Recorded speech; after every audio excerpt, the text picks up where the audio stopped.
Hello student, मैं विष्णु दिवाकर। आज की वीडियो आपके लिए बहुत ज़्यादा इंपॉर्टेंट होने वाली है क्योंकि 100% प्रॉफिटेबल है ये उन स्टूडेंट्स के लिए जो कि स्कूल ऑफ ओपन लर्निंग के अंदर है, यानी कि एसओएल के अंदर जो स्टूडेंट्स हैं, अंडर ग्रेजुएट जितने भी बीए के जो स्टूडेंट्स रहे हैं, बीए प्रोग्राम हो, बीए ऑनर्स हो, कोई भी हो। अगर अभी तक आपने कुछ नहीं पढ़ा है तो लास्ट में आपको सिर्फ ये वीडियो देखनी है और आपको समझ में आ जाएगा कि आपको करना क्या है। अगर आपका एग्जाम कल भी है तो आपको आज की इस वीडियो से पता चल जाएगा कि कल का एग्जाम आपको किस तरीके से करना है।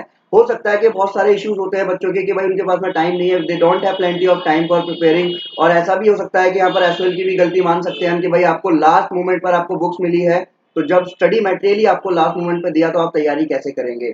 तो अब आपको क्या करना है, तो क्वेश्चन आपका यहाँ आता है कि अब आपको क्या करना है। तो मैं आपको यहाँ पर कुछ टॉपिक्स बताने वाला हूँ, इनको आपको समझना है। सबसे पहले फोकस ऑन टॉपिक। अभी आप लोगों को सबसे ज्यादा चीज क्या देखनी है कि कोई भी इंपॉर्टेंट क्वेश्चन के ऊपर नहीं जाना है। आपको सबसे पहले अपना सिलेबस चेकआउट करना है और ये देखना है कि अगर 5 यूनिट है तो उन 5 यूनिट के अंदर क्या क्या चीजें बताई गई है।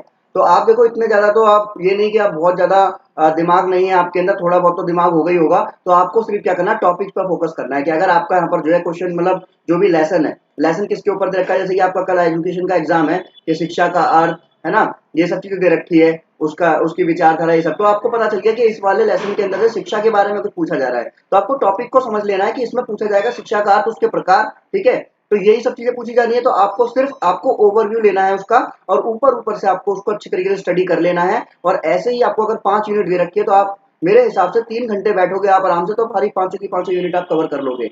आपको पूरा डिटेल में नहीं पढ़ना है, आपको सिर्फ हाईलाइट। जैसे आपने कभी अखबार पढ़ा होगा ना, अखबार पढ़ते हो तो क्या होता है, अखबार में आप जो है सिर्फ हाईलाइट पढ़ते हो और पूरे अखबार की इन्फॉर्मेशन आप तक आ जाती है कि भाई हाँ इसके अंदर क्या हो सकता है, इसमें क्या हो सकता है। ठीक है, कि आज प्रधानमंत्री का दौरा है रूस में, उनके साथ में किए समझौते, तो आपको उतने में पता चल गया।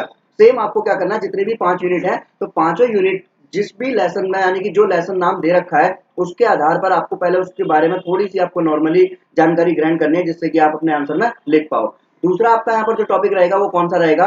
दूसरा, पहला आपको टॉपिक पे फोकस करना है। दूसरा आपका क्या रहेगा कि भाई जो भी आप टॉपिक पढ़ रहे हो, क्योंकि देखो जो भी आपको क्वेश्चन वहां पर मिलने वाला है तो सिंपल सी बात है वो क्वेश्चन आपने पहले नहीं देखा है। और जो मैंने आपको पहले भी बोल रखा है कि जो ऑलरेडी मैं वीडियो बना चुका हूँ, सारी की सारी वीडियो वो है जो बहुत बार रिपीट हुए हैं। तो at least know something about topic. ऐसा नहीं है कि आपने जब टॉपिक पढ़ लिया खत्म, कुछ नहीं। बल्कि आपको क्या करना है कि जब भी आप कुछ भी आंसर लिखोगे तो आंसर लिखते समय उस टाइम पर जो है आपको क्या ध्यान रखना है कि आप उस टॉपिक से रिलेटेबल चीजें लिखोगे। एटलीस्ट आपको ये पता होना चाहिए कि वो टॉपिक किस चीज के ऊपर है। ठीक है, अगर आपका ईवीएस का एग्जाम है तो ईवीएस के एग्जाम में अगर कोई क्वेश्चन आ जाता है भाई पारिस्थितिकी तंत्र क्या है, तो आपको सबसे पहले ये भी तो पता हो कि पारिस्थितिकी तंत्र होता क्या है। तो एटलीस्ट आपको उसके बारे में समथिंग, यानी कि आप 50% तो दूर की बात, मैं कह रहा हूँ 20% भी आपको पता होगा तो इतने तो आप धुरंधर हो कि 20% आपको पता चल जाए, उसके बाद में तो आप अपने आप ही खींच दोगे। तो दूसरा पॉइंट आपका यही रहेगा कि आपको टॉपिक के बारे में थोड़ी सी जानकारी ग्रहण करनी है। एक दिन के अंदर 3 घंटे बैठोगे, 3 घंटे में सब कुछ क्लियर हो जाएगा। उसके बाद में अपना नेक्स्ट है सबसे ज्यादा इंपॉर्टेंट जो है अटेम्प्ट ऑल क्वेश्चंस। क्योंकि स्टूडेंट्स क्या करते हैं, अगर मैंने कहा आपका 100 नंबर का पेपर है, आपने 80 नंबर का कर लिया, यानी कि 4 क्वेश्चन कर कर आ गए, अब 20 नंबर जो है आपके वो तो रह गए ना।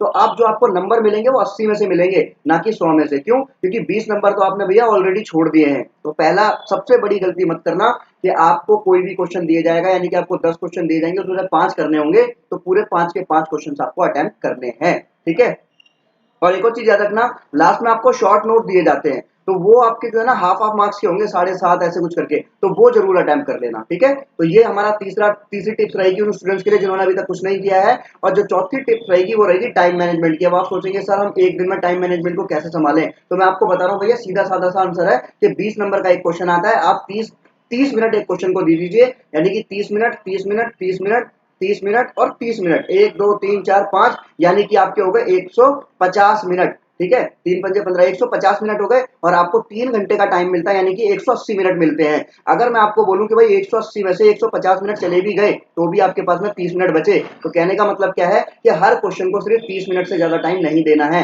अब इससे क्या फायदा होगा कि आप 30 मिनट एक क्वेश्चन को दे रहे हो, जैसे 30 मिनट खत्म हो इसको वहीं छोड़ दो, दूसरा क्वेश्चन स्टार्ट कर दो, क्योंकि इससे आप 30 मिनट पहले ही अपना पेपर पूरा कर लोगे और उसके बाद जो भी आपने थोड़ा बहुत छोड़ा है उस 30 मिनट के अंदर उसको कवर कर लोगे, जिससे कि आप 100 नंबर का पेपर अटेम्प्ट कर पाओगे। सबसे बढ़िया रामबाण तरीका यही है कि एक क्वेश्चन को सिर्फ 30 मिनट आपको देने हैं और उसी 30 मिनट के आधार पर आपको अपना पेपर पूरा का पूरा मैनेज करना है और 100 नंबर का पेपर आपका अटेम्प्ट हो जाएगा। उसके बाद अगर हम बात करें, हमारा जो 5th पॉइंट है वो क्या है, सबसे पहली चीज कि भैया डोंट अननेसेसरी थिंग्स, यानी कि डोंट यूज अननेसेसरी थिंग्स। आपको ऐसा नहीं करना कि टॉपिक पूछा है कुछ और आपने दे दिया कुछ, ऐसा मत करना बिल्कुल भी। इससे आपके नंबर बिल्कुल ही कटेंगे, आपको नंबर नहीं मिलने वाले हैं, सीट सिर्फ ऐसे काट दी जाएगी।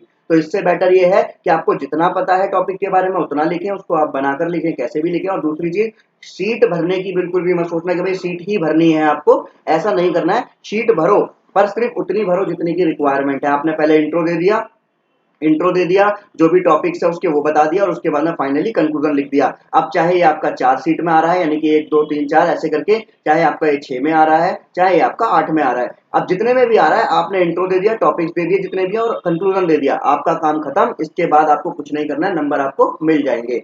उसके बाद अब आपको कुछ नहीं करना है, बस आपको अब कल के एग्जाम की तैयारी करनी है। और आपको कल के एग्जाम के लिए ऑल द बेस्ट। और चाहता हूं मैं आप लोगों को सभी को, अगर इस वीडियो से कोई भी हल्का सा भी 1% भी बेनिफिट मिला हो तो कमेंट में मुझे जो है अपनी राय जरूर दीजिएगा। Thanks for watching.